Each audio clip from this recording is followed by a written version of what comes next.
Another cause that I care deeply about is women's health. And October is Pregnancy and Infant Loss Awareness Month. I will start this segment by saying that if this is a sensitive subject for you, you may want to skip ahead. It's always available in the description of our show that you can actually click ahead in minutes to the next section. So please be advised that this is where I am going to discuss my miscarriage, which I previously mentioned on the show. But I wanted to share some more details because when I experienced my miscarriage, I felt like a bunch of people came forward to support me and offer words of encouragement or love. And in so, they divulged that they also had experienced losses. And it is interesting how sometimes it takes you experiencing a loss for people to open up about their own. And I don't necessarily think that we should always have to be prompted to share what is very, very normal in trying to grow your family. Starting from the beginning, Jason and I started, it sounds weird to say that you're trying to have a family because it just means that you're doing the deed without protection. That's exactly what we're doing.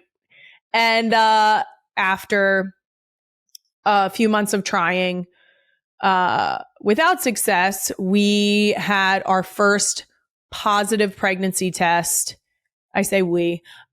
Jason didn't pee on the stick. I had my first positive pregnancy test. I believe it was in August of 2018. I went to appointments. Normally, I went to I think it was a 6-week appointment, and the baby was measuring what would have been a few days late. And they said, it's still within normal limits. We will see you back for your 12-week appointment.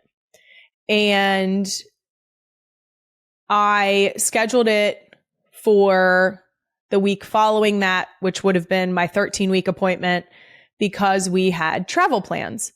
We were planning to go when the Eagles played in London, and then follow that up during their bye week immediately after in Ireland. So we were going with family. It was going to be a time where we were around everyone. And so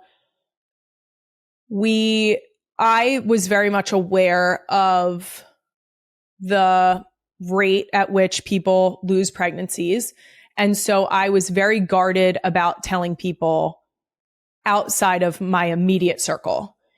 And I ended up, by the time we went to London, I was supposed to be 12 weeks. And we made it a point to surprise Jason's mom and dad when we were there by pretending to take a photo and telling them that we were expecting.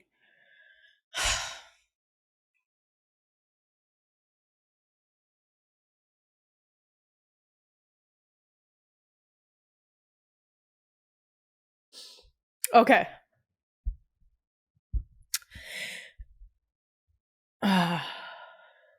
Hold on.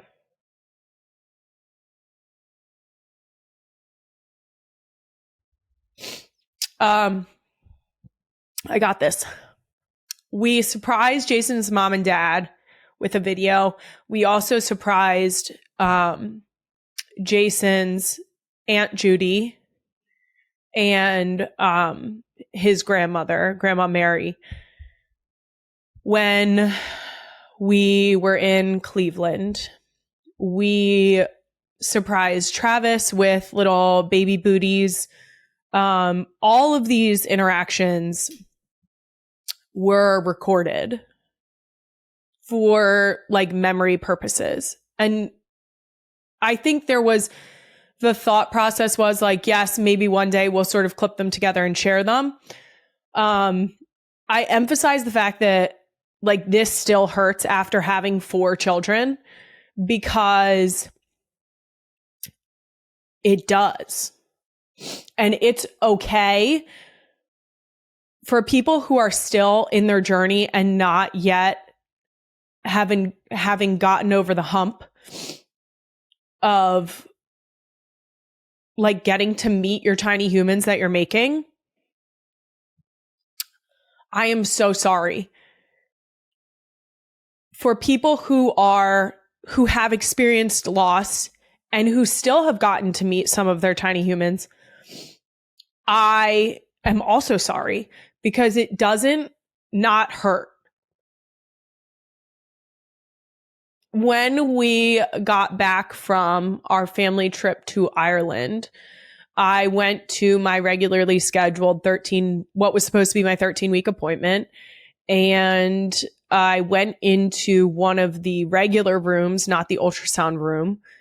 And they tried to do the Doppler. And the minute, I would say, it felt like everything went into slow motion and they could not find the baby on the Doppler. And at 13-ish weeks, they should. And the nurse that was doing it was so sweet and very quick on her feet to say like, oh, sometimes like they hide down below your pelvis. We will take you in for an ultrasound and we'll be able to find them better. And I could just tell, I don't know if it was like doom and gloom of like, I was almost expecting it, or what, but I remember being like, oh, there isn't a heartbeat. Like you didn't find one because there isn't one. I'm trying my best not to let it get to like a full gasping situation. So they quickly took me into the ultrasound room and did a vaginal ultrasound to confirm that there was. I have literally told this story so many times.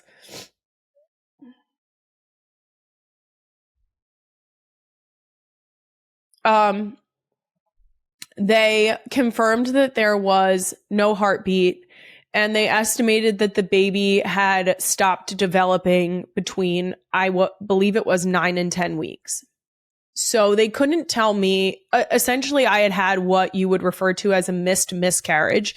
It means that your body did not realize that the pregnancy was no longer viable.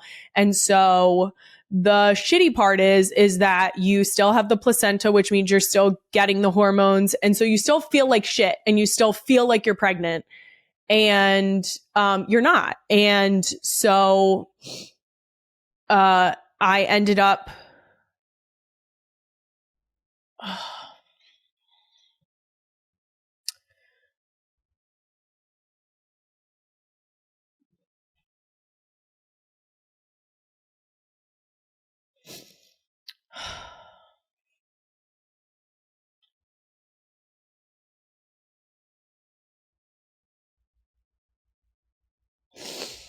it was a shitty day. It was a shitty day because it was Jason's birthday. And I still remember my OB, of course, I speak very highly of them every chance I get because I love them dearly. And this was one of the reasons that I fell in love with them as human beings. But my OB was very calm and very supportive and delivered the news in the kindest way that she possibly could.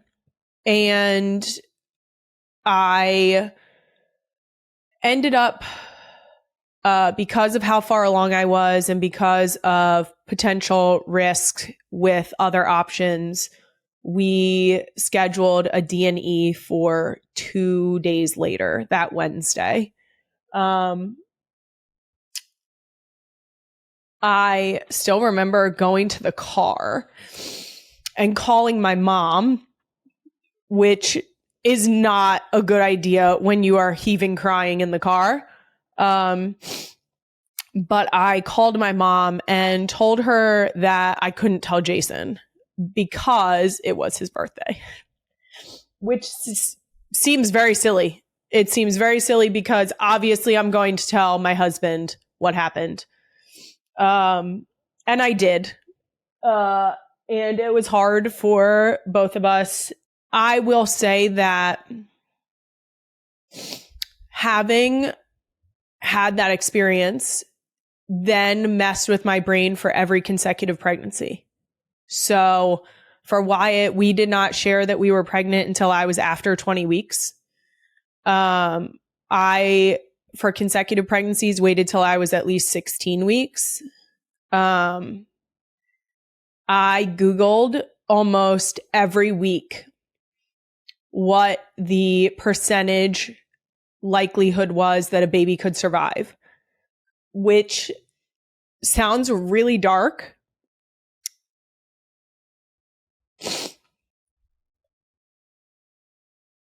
I literally did it for Finn. Whew. It's fine. We're fine. Here we go.